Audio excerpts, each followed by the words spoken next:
हाँ तो चलिए दोस्तों, ये नवीन क्लासेस बाय नवीन सर में आपका हार्दिक स्वागत एवं अभिनंदन। मैं आप लोगों को आज हिंदी का तीसरा या चौथा क्लास होगा, क्योंकि सबसे पहले मैं आप लोग को स्वर बताया था। क्या बताया था? स्वर। स्वर में कुछ भी, लगभग कुछ भी टॉपिक नहीं छूटा होगा। इसके बाद बताया था व्यंजन। व्यंजन के बाद बताया था समास। 3 पॉइंट जो है, समास और व्यंजन और स्वर, ये तीनों पॉइंट हम पढ़ा चुके हैं। इसको वीडियो देखिएगा, उसमें समझ में आप लोगों को आएगा। तो आइए, आज का टॉपिक है हम लोग का संज्ञा। संज्ञा किसे कहते हैं? तो संज्ञा किसी भी वस्तु, व्यक्ति, किसी भी व्यक्ति, वस्तु, स्थान, भाव,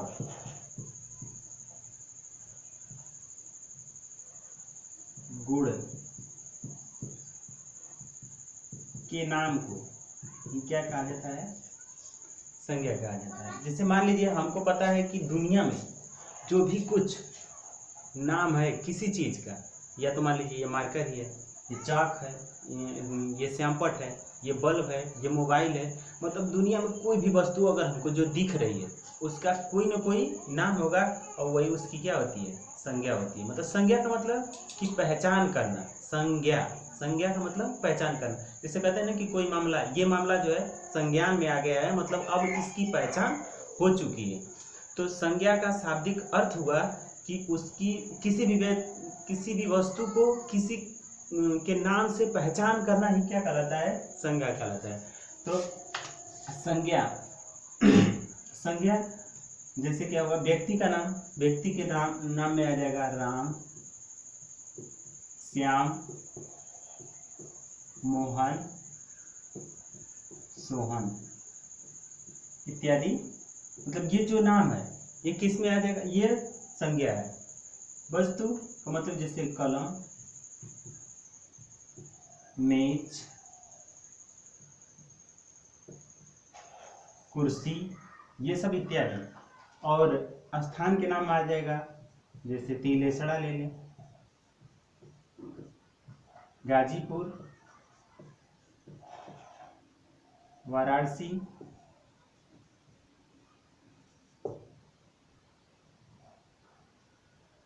इसके बाद भाव में ले लेंगे दुख,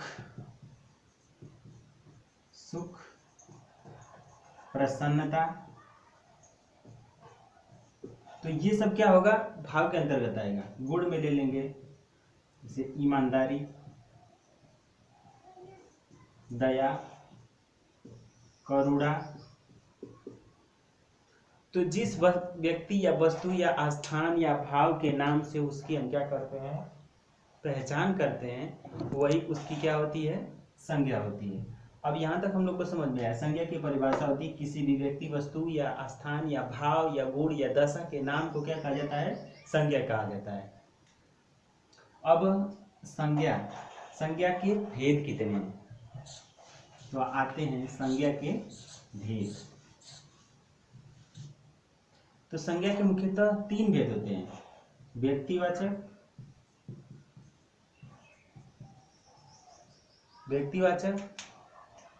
जातिवाचक, और तीसरा क्या है? भाववाचक।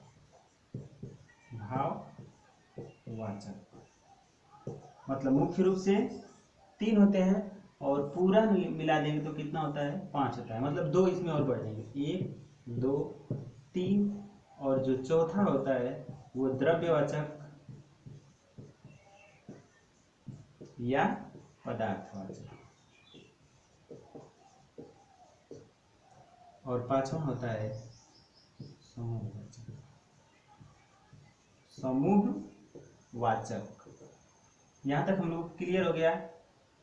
व्यक्तिवाचक, जातिवाचक, भाववाचक, द्रव्यवाचक या पदार्थवाचक और समूहवाचक। संज्ञा कितनी? 3 ऑप्शन में रहेगा तो 3 भी मारेंगे, और 5 रहेगा तो 5 भी मारेंगे। यहाँ तक क्लियर हो गया। इसके बाद हम लोग पढ़ते हैं क्या, व्यक्तिवाचक संज्ञा किसे कहते हैं। तो व्यक्तिवाचक संज्ञा में होता है कि किसी विशेष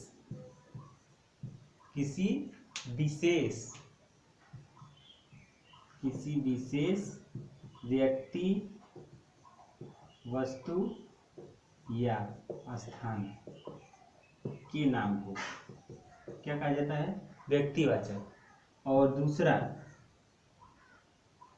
जातिवाचक। तो हम इन दोनों को एक ही में पढ़ लेते हैं, व्यक्तिवाचक और जातिवाचक को। तो व्यक्तिवाचक में विशेष आएगा, किसी व्यक्ति, वस्तु या स्थान विशेष, किसी विशेष व्यक्ति, वस्तु, स्थान या भाव के नाम को क्या कहते हैं, व्यक्तिवाचक कहते हैं। लेकिन जातिवाचक में वही आ जाएगा कि किसी व्यक्ति, वस्तु या स्थान के जो जाति का बोध कराता है, किसी व्यक्ति, वस्तु की जाति का बोध कराता है। किसका बोध कराता है, जाति का बोध कराएगा। वहां पर कौन सी संज्ञा हो जाएगी, जातिवाचक संज्ञा हो जाएगी। तो यहाँ पर इन दोनों को हम पढ़ लेते हैं एक में मिलाकर, तो समझ में आ जाएगा। क्योंकि जब विशेष आएगा, जैसे जाति में आ जाएगा लड़का, क्या आएगा, लड़का जातिवाचक में आएगा। अब इसी का जब अगर व्यक्तिवाचक करेंगे, इसी का अगर हम व्यक्तिवाचक करेंगे तो क्या हो जाएगा, मोहन, सोहन। इसमें करेंगे शहर, तो शहर में आ जाएगा इसमें गाजीपुर, और आ जाएगा लखनऊ। और इसी का करेंगे गांव, तो गांव में आ जाएगा तिलेसरा, परवान, हंसराजपुर। और इसी के बाद करेंगे छात्र। छात्र क्या है, व्यक्तिवाचक, जातिवाचक है। लेकिन अगर इसी में मोहन, सोहन और जोहन ला देंगे तो क्या हो जाएगा, व्यक्तिवाचक हो जाएगा। तो जैसे औरत हो गया, औरत क्या हो जाएगा, जातिवाचक। लेकिन इसी में किसी औरत का नाम लिख देंगे, रानी, सोनी, तो ये क्या हो जाएगा, व्यक्तिवाचक हो जाएगा। जैसे पर्वत लिख दिए तो पर्वत क्या हो जाएगा, जातिवाचक। लेकिन इसी पर्वत में अगर ला देंगे कि हिमालय, केटू, गार्डन स्टीम, और जो है पर जैसे यहाँ पर हो जाएगा नदी, यहाँ पर हो जाएगा नदी। तो नदी में अगर ला देंगे गंगा, यमुना, सरस्वती, तो ये सब क्या हो जाएगा, व्यक्तिवाचक। लेकिन अगर सिर्फ नदी रहेगा तो ये क्या हो जाएगा, जातिवाचक होगा। इसके बाद हम लोग पढ़ते हैं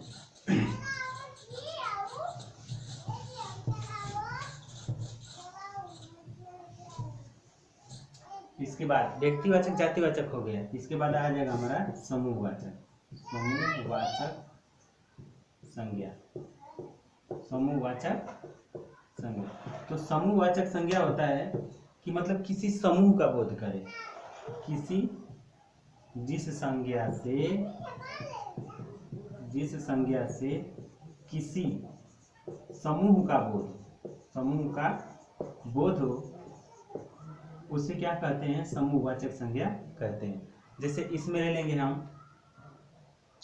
कि टीम, इसके बाद हो जाएगा गुच्छा, डाकुओं का झुंड, फिर इसके बाद चींटियों का झुंड। ये सब किस में आएगा, समूहवाचक में। मतलब झुंड आ जाएगा, आर्मी, सेना, ठीक ना। ऐसा कुछ अगर आया तो क्या समझेंगे कि समूहवाचक। इसके बाद आ जाएंगे हम द्रव्यवाचक। द्रव्यवाचक में आएगा द्रव्यवाचक संज्ञा। तो द्रव्यवाचक संज्ञा के अंतर्गत ये आएगा, ये चौथा है किसी भी पदार्थ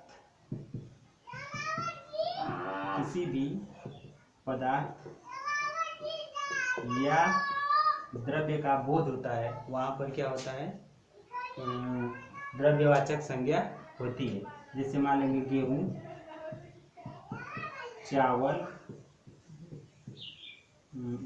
चावल, तेल, कोयला, गेहूं, चावल, कोयला, और जैसे आ जाएगा कोई भी सामान आएगा, तेल इत्यादि सब क्या हो जाएगा, इत्यादि सब क्या आ जाएगा, द्रव्यवाचक या पदार्थवाचक संज्ञा के मतलब पदार्थवाचक संज्ञा के रूप में होगा। इसके बाद लास्ट है भाववाचक संज्ञा, पांचवा क्या है, भाववाचक संज्ञा। जिस संज्ञा से मतलब जिस संज्ञा से या किसी नाम से भाव का बोध होता है, वहाँ पर भाववाचक संज्ञा होती है। समझ में आ गया? जिस संज्ञा से किसी भाव का बोध होता है उसे क्या कहते हैं, भाववाचक संज्ञा कहते हैं। जैसे क्या हो जाएगा, दुख, सुख, प्रसन्नता, इसके बाद आ जाएगा दया, इसके बाद आ जाएगा करुणा। ये सब क्या है, भाव है। दुख, सुख, प्रसन्नता, दया, करुणा भाव, इन सब का जब बोध होता है तो कौन सी संज्ञा होती है, भाववाचक संज्ञा होती है। तो संज्ञा आज का हम लोग का टॉपिक रहा, और संज्ञा 3 या 5 प्रकार की होती है, और इन सब का हम बारी बारी से एग्जाम्पल, परिभाषा देते हुए एग्जाम्पल दिए हैं। और मैं उम्मीद करता हूँ कि आप लोगों को समझ में आया होगा, और आप लोग इस वीडियो को दोस्तों के पास शेयर करिएगा और सब्सक्राइब करिएगा, क्योंकि जब लोगों के पास पहुँचेगा तो उनको भी पढ़ने में क्या मिलेगी, मदद मिलेगी। थैंक यू, धन्यवाद।